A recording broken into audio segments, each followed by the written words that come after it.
अगर आप अपनी हेल्थ फैसिलिटी को NQAS सर्टिफाई करवाना चाहते हैं तो आपको 7 basic quality tools of NQAS में मास्टर करना ही पड़ेगा।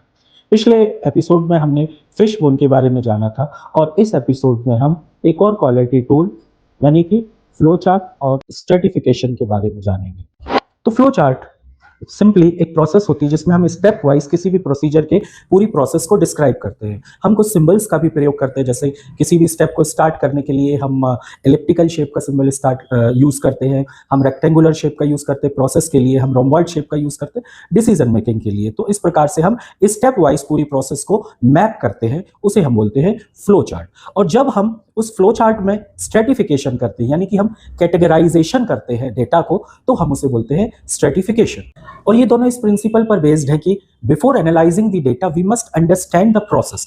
हम जब प्रोसेस को फ्लो चार्ट के माध्यम से पूरा देख लेंगे तो हम प्रॉब्लम को आइडेंटिफाई कर पाएंगे कि इसमें एक्चुअली प्रॉब्लम्स है क्या, और स्ट्रेटिफिकेशन के माध्यम से हम उन प्रॉब्लम्स को लोकलाइज कर पाएंगे कि एक्चुअल में वो प्रॉब्लम कहाँ हो रही है। तो आज हम फ्लो चार्ट एंड स्ट्रेटिफिकेशन के बारे में जानेंगे। तो फ्लो चार्ट बेसिकली क्या है? It is the mapping of the process step wise. तो जो भी हम प्रोसेस कर रहे हैं उसको स्टेप वाइज यहां पर हम लिख देंगे। जैसे कि मान लीजिए एग्जाम्पल के लिए हम ले रहे हैं patient movement in OPD. Patient का ओपीडी में मूवमेंट, मतलब जब पेशेंट ओपीडी में एंटर करता है और पूरा अपना मरीज दिखा करके दवाई वगैरह लेकर के जब एग्जिट करता है, उस सबको स्टेप वाइज बनाना। तो हम कभी भी फ्लो चार्ट बनाते हैं तो जो उसका स्टार्टिंग वाला पॉइंट होता है हम उसको ओवल शेप में बनाते हैं या इसको एलिप्टिकल शेप भी बोलते हैं। ठीक है, तो ये जो पहला पॉइंट होगा वो यहाँ पे होगा। तो कभी भी पेशेंट जब ओपीडी में आता है तो क्या करवाता है? सबसे पहले वो अपना रजिस्ट्रेशन कराता है। रजिस्ट्रेशन कराने के बाद फिर वो लाइन में लगता है, इसको हम क्यू बोलते हैं। तो अब जितने भी प्रोसेस वाली जो स्टेप्स होंगे उन सबको हम रेक्टेंगुलर शेप में रखेंगे। लाइन में लगने के बाद फिर उसका जब नंबर आता है तो वो कहा जाता है कंसल्टेशन के लिए डॉक्टर के चैम्बर में। फिर उसके बाद ये देखिए, ये हमने रोम्बॉइड शेप का इसलिए बनाया क्योंकि यहाँ डिसीजन लेना, जैसे कि डॉक्टर ने उसको लैब टेस्ट एडवाइस किए हैं या नहीं किए हैं। एडवाइस अगर किए हैं यस, और अगर नहीं किए हैं तो नो, तो ये डायरेक्शन अलग जाएगा। अगर मान लीजिए यस किए हैं तो ये कहाँ जाएगा? ये व्यक्ति ये जाएगा फिर लैब में फॉर टेस्टिंग के लिए लैब में जाएगा। और यदि यहाँ लैब को टेस्ट करने के लिए नहीं लिखे हैं तो ये सीधा अपनी दवाई लेने के लिए फार्मेसी में चला जाएगा। ठीक, और फार्मेसी से दवाई लेकर के ये एग्जिट हो जाएगा। तो हमने बोला एग्जिट के लिए या लास्ट स्टेप के लिए भी हम ओवल शेप लेते हैं, जैसा कि स्टार्ट का। तो स्टार्ट और एंड का स्टेप ओवल शेप होता है। ठीक, अब ये लैब से टेस्ट कराने के बाद फिर क्या करेगा? ये भी दवाइयां लेने जाएगा जो डॉक्टर ने लिखी है और फिर ये यहां से आ जाएगा। तो ये पूरा का पूरा होता है फ्लो चार्ट। इसमें मतलब हमने पूरी प्रोसेस को इस तरीके से मैप कर दिया। तो इस मैपिंग के माध्यम से हमको पता चल सकता है कि व्हाट इज द प्रॉब्लम, हमारे यहाँ प्रॉब्लम क्या है। अब फ्लो चार्ट को अच्छे से देख करके हम प्रॉब्लम आइडेंटिफाई कर सकते हैं कि व्हाट इज द प्रॉब्लम। तो हम देखते हैं कि पेशेंट्स की कंप्लेन होती है, मैक्सिमम पेशेंट्स की कंप्लेन होती है कि इनको ओपीडी में लॉन्ग वेटिंग टाइम लगा, यानी कि जो वेटिंग टाइम था वो यहां पर जो है बहुत ज्यादा टाइम लगा इस पॉइंट पर।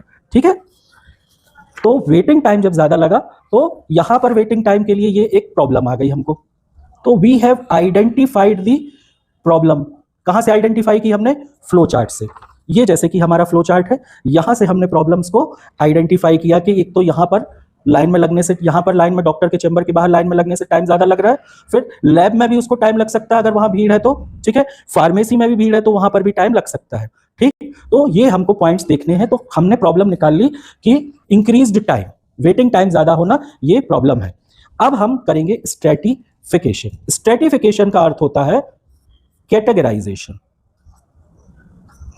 इसका क्या मतलब है? इसका मतलब ये है कि प्रॉब्लम तो ये है, लेकिन प्रॉब्लम कहां कहां किस लेवल पर है ये हम फाइंड आउट करेंगे। इस पूरी फ्लो चार्ट में प्रॉब्लम कहां पर है ये हम आइडेंटिफाई करेंगे पूरी फ्लो चार्ट में। ठीक, तो इसके बाद हम कैटेगराइजेशन करेंगे। कैसे कर सकते हैं हम कैटेगराइजेशन?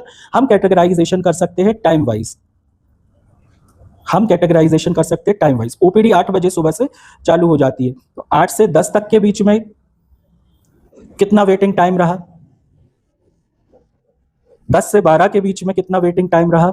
और फिर 12 से 2 के बीच में कितना वेट टाइम रहा, 2 बजे हमारी ओपीडी खत्म हो जाती। तो हमने यदि यहाँ देखा, हमारे पास मान लीजिए आता है कि हमने स्टडी की, टाइम मोशन स्टडी, और पाया कि 8 से 10 बजे वाले सुबह टाइम में 70 मिनट एवरेज वेटिंग टाइम आ रहा है एक मरीज का, 10 से 12 वाले टाइम में 35 मिनट आ रहा है, और 12 से 2 में 20 मिनट आ रहा है। तो हम यहाँ पर इस प्रॉब्लम को लोकलाइज कर लेंगे कि जो 8 से 10 बजे वाली मॉर्निंग आवर है, यहाँ सबसे ज्यादा वेटिंग टाइम है। तो we have localise the problem to this time schedule, 8 से 10 बजे हमने इसको पिन पॉइंट कर लिया। दूसरा हम और कैटेगराइजेशन कर सकते हैं काउंटर वाइज, कि किस काउंटर मतलब रजिस्ट्रेशन काउंटर, रजिस्ट्रेशन काउंटर, तो किस रजिस्ट्रेशन काउंटर के पेशेंट्स को कितना समय लगा। मान लीजिए हमारे पास 3 काउंटर है, काउंटर नंबर 1, काउंटर नंबर 2 और काउंटर नंबर 3। मान लीजिए काउंटर नंबर 1 वाले को लग रहा है 80 मिनट्स, काउंटर नंबर 2 वाले को लग रहा है 50 मिनट्स, और काउंटर नंबर 3 वाले को लग रहा है 45 मिनट्स। ये भी हमने टाइम मोशन स्टडी करके निकाला, कैटेगराइज किया, तो हम पाएंगे कि जो काउंटर नंबर 1 है, यहाँ सबसे ज्यादा टाइम लग रहा है। तो हमने प्रॉब्लम को यहाँ पर लोकलाइज कर लिया। ठीक, हमको पता चल गया कि काउंटर नंबर 1 में भी कुछ प्रॉब्लम है। फिर हम आ सकते हैं आपके new patient and follow up patient, इसके बेसिस पर भी हम कैटेगराइजेशन कर सकते हैं। मान लीजिए न्यू पेशेंट की जब हम टाइम मोशन स्टडी करते हैं तो हम पाते हैं कि उनको लगता है 30 मिनट एवरेज वेटिंग टाइम, और जो फॉलो अप पेशेंट्स हैं उनको लगता है इनको लगता है मान लीजिए 80 मिनट वेटिंग टाइम, और इनको लगता है 25 मिनट वेटिंग टाइम। तो हम यहाँ पर लोकलाइज कर सकते हैं कि जो न्यू पेशेंट्स है उनको ज्यादा टाइम लगता है, लोकलाइजेशन। इसके बाद फिर अब हम अपना रूट कॉजेज ढूंढेंगे, स्ट्रेटिफिकेशन के बाद हम उसमें रूट कॉजेज ढूंढेंगे। तो रूट कॉजेज हमने जो फाइंड आउट किया था, जैसे हमने टाइम वाइज में फाइंड आउट किया था कि मॉर्निंग आवर जो 8 से 10 बजे तक में सबसे ज्यादा टाइम लग रहा था वेटिंग टाइम, ठीक है, तो सबसे ज्यादा वेटिंग टाइम 8 से 10 में था।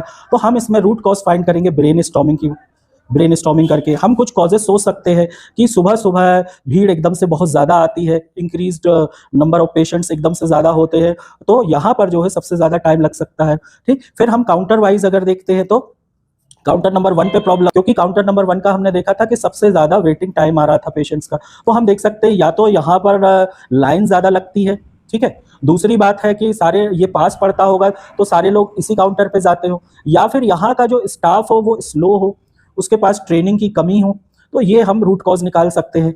तीसरे नंबर पे आता है न्यू पेशेंट में ज्यादा टाइम लगता है, तो ये बड़ा ऑब्वियस है कि जो पेशेंट पहली बार आएगा उसको यहाँ का सिस्टम पता नहीं होगा, तो उसको ज्यादा टाइम लगेगा। ठीक, तो हम इस प्रकार से स्ट्रेटिफिकेशन से हम प्रॉब्लम को लोकलाइज करते हैं। तो फ्लो चार्ट से हम पता करते हैं कि प्रॉब्लम क्या है, what is the problem, what is the problem, और स्ट्रेटिफिकेशन करके हम क्या पता करते हैं कि वेयर इज द प्रॉब्लम। तो अब इस केस में जो हमने स्टडी की, हमको पता चल गया कि प्रॉब्लम कहां है, मॉर्निंग आवर्स में प्रॉब्लम है, काउंटर नंबर 1 के पेशेंट्स में प्रॉब्लम है, और खासतौर पे जो न्यू पेशेंट होते हैं उनमें प्रॉब्लम है। तो जो न्यू पेशेंट्स मॉर्निंग आवर में काउंटर नंबर 1 पे आते हैं उनको सबसे ज्यादा वेटिंग टाइम रहता है। तो इस तरीके से हम देखिए कितनी साइंटिफिक तरीके से हम इस प्रॉब्लम को पकड़ सकते हैं कि ये प्रॉब्लम कहां है, और जब एक बार प्रॉब्लम हमारे पकड़ में आ जाएगी तो हम ये फाइंड आउट कर सकते हैं कि अब हम इसे कैसे दूर करें। मसलन कि हम 8 से 10 पे एक्स्ट्रा काउंटर लगा सकते हैं, ठीक है, काउंटर नंबर 1 के स्टाफ को ट्रेनिंग दे सकते हैं, ठीक है, या स्टाफ चेंज कर सकते हैं। फिर न्यू पेशेंट्स के लिए हम अलग से काउंटर लगा सकते हैं जहां पर ज्यादा ट्रेंड स्टाफ हो। तो इस प्रकार से हम अपने रिसोर्सेज को मैनेज कर सकते हैं और क्वालिटी को मैनेज कर सकते हैं। तो हमने देखा हमने कैसे फ्लो चार्ट के माध्यम से पहले पूरी प्रोसेस को मैप किया कि किस तरीके से हमारे यहाँ ये रजिस्ट्रेशन से लेकर के दवाई लेने तक की प्रोसेस हो रही है पूरी। फिर वहां पर हमने प्रॉब्लम को आइडेंटिफाई किया कि इसमें प्रॉब्लम कहाँ है, तो इसमें वेटिंग टाइम बहुत ज्यादा हो रहा है, ये हमने प्रॉब्लम आइडेंटिफाई किया। फिर हमने स्ट्रेटिफिकेशन करके उन प्रॉब्लम्स की जगह को लोकलाइज किया कि बेसिकली प्रॉब्लम है कहाँ। तब हमने स्ट्रेटिफिकेशन और फ्लो चार्ट के यूज से हमने रूट कॉजेज निकाले और उन पर वर्क किया। तो इस तरह से फ्लो चार्ट और स्ट्रेटिफिकेशन नामक ये जो क्वालिटी टूल है ये हमें हेल्प करता है। तो अगले एपिसोड में हम किसी और NQAS के क्वालिटी टूल पर बात करेंगे, तो बने रहिए हमारे चैनल के साथ। Thank you.